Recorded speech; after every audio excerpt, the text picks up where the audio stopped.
அனைவருக்கும் வணக்கம். தெய்வீக பலன்கள் சேனல் சார்பாக தங்களை அன்புடன் வரவேற்கிறோம். இன்று நம் காணொலியில் காண விரும்புவது மங்களம் தரும் மாசி மாதம் பிரதோஷம் சிறப்புகளை பற்றி இந்த காணொலியில் விரிவாக பார்க்கலாம். வாருங்கள் காணொலிக்கு செல்லலாம். மறக்காமல் ஒரு சப்ஸ்கிரைப் செய்யவும். மாசி மாதம் அருமையாக பிரதோஷ நாள் வருகிறது. இந்த பிரதோஷ நாள் செவ்வாய் என்று வருவது மிக மிக சிறப்பானதாக பார்க்கப்படுகிறது. இந்த மாதத்தில் தர்ப்பணம் செய்து மாலையில் பிரதோஷ தரிசனம் செய்து இரவில் சிவனாரை தரிசிப்பது மகா புண்ணியம், வாழ்வில் உன்னதங்களை எல்லாம் தந்தருளும் என்கிறார்கள் ஆச்சாரியர் பொதுமக்கள். தை மாத பிறப்பு அற்புதமாக பிறந்தது.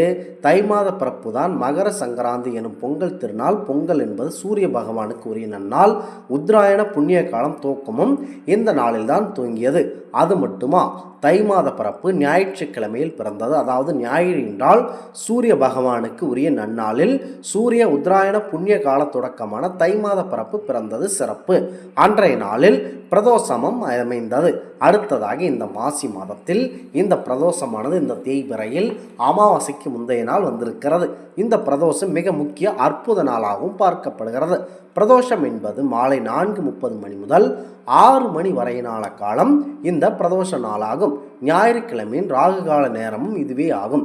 ஆக காலையில் மாத தர்ப்பணம், பொங்கல் பண்டிகை, சூரிய நமஸ்காரம், மாலையில் பிரதோஷ வழிபாடு, ராகுகால வேளையில் சிவாலய தரிசனம், நவகிரக வழிபாடு என அந்நாள் வழிபட்டுவதற்கு வளம் பெறுவதற்கு சக்தி மிகுந்த நாளாக இந்த நாட்களில் அமைந்தது. அதுபோலவே மாசியில் இந்த தேய்பிறையில் மிக முக்கியமாக இந்த பிரதோஷம் அமைந்திருக்கிறது. மாசி என்றாலேயே மாசி மாத செவ்வாய்க்கிழமை ரொம்ப விசேஷ நாள் என்பார்கள். அப்படி ஒரு செவ்வாயில்தான் இந்த பிரதோஷம் அமைந்திருக்கிறது. ஆக இந்த மாத தர்ப்பணம் செய்பவர்கள் மறக்காமல் பித்ருக்களை ஆராதனை செய்து மனதார பிரார்த்தனைகளை செய்து வழிபடுங்கள்.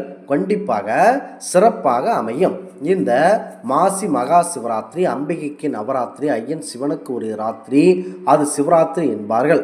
மாதம் சிவராத்திரி வந்தாலும் மாசியில் வரும் சிவராத்திரியை மகா சிவராத்திரி என்று போற்றுகிறார்கள் ஆச்சாரிய பெருமகள். மகா சிவராத்திரி நன்னாளில் அன்றைய தினம் இரவு முழுக்க சிவனாருக்கு குளிர அபிஷேகங்கள் நடைபெறுங்கள். பூஜைகளும் ஆராதனைகளும் வழிபாடுகளும் அலங்காரங்களும் அமர்க்கலப்படுத்தும். ஆக தைப்பிறப்பில் ஞாயிறு பிறப்பு, தர்ப்பணம், சூரிய படையல், பொங்கல், பிரதோஷம் என்றெல்லாம் ஒரே நாளில் அமைந்தது போல மாசி பிறப்பில் மாசி செவ்வாய் நாளில் இந்த மாசி பிறப்பு, மாத தர்ப்பணம், பிரதோஷம், மகா சிவராத்திரி என ஒன்றாகவே வரப்போகிறது. அடுத்ததாக எனவே முன்னோரை வழிபடுங்கள், தர்ப்பணம் செய்யுங்கள், அவர்களின் நினைவாக எவருக்கேனும் போர்வை வழங்குங்கள், செருப்பு வாங்கி கொடுங்கள். எதுவும் முடிவில்லையா 4 பேருக்கு உணவு பொட்டலம் வழங்குங்கள், அல்லது எறும்பு குழிகளுக்காவது அரிசி மாவுக்களை தூவுங்கள். அதேபோல் மாலையில் சிவாலயம் செய்யுங்கள். நந்தி தேவருக்கு சிவனாருக்கும் நடைபெறும் பிரதோஷ பூஜையில் கலந்து கொள்ளுங்கள். முடிந்தால் பால், தயிர், திரவிய பொடி, பஞ்சாமிர்தம், தேன், விபூதி, சந்தனம் என 16 வகை அபிஷேகங்களை உபச்சாரங்களை வாங்கி கொடுங்கள். செவ்வருளியும் அருகம்புல்லும் வில்வம் வழங்கி வணங்குங்கள்.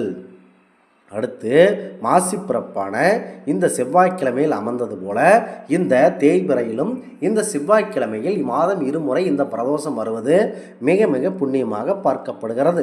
இந்த சிவராத்திரி பெருநாள் அன்றிரவு சிவாலயங்களில் சிவனாருக்கு சிறப்பு வழிபாடுகளும் பாராயணங்களும் அபிஷேக ஆராதனைகளும் விமர்சையாக நடைபெறுகிறது. அடுத்த நாள் இரவு தொடங்கி விடிய ஒரு கால பூஜையும் அமர்க்கலப்படுத்தும். சிவராத்திரி விரதம் இருந்து சிவ தரிசனம் செய்வது மோட்சம் நிச்சயம் என்பது ஐதீகம். அப்படியெல்லாம் இந்த சிவராத்திரி விரதம் வருகிறது. இந்த நாட்களில் பிரதோஷ வேளையில் செவ்வாய் பிரதோஷம் மிக முக்கிய பங்கு வகிக்கிறது. குறிப்பாக மாசி செவ்வாய் அற்புதமான நன்னாள். அதேபோல் மாசி மாதத்தில் வரும் பிரதோஷமும் குறிப்பாக மாசி செவ்வாயின் போது வருகின்ற பிரதோஷமும் இன்னும் முக்கியத்துவம் வாய்ந்தவை என்கிறார்கள் பொதுமக்கள். மாசி மாதம் என்பது மகத்தான மாதம். இந்த மாசியில் புராதான விஷயங்கள் நிகழ்கின்றன. அது மட்டுமா, மாசி மாதத்தில் மக நட்சத்திரம் ரொம்பவே விசேஷம்.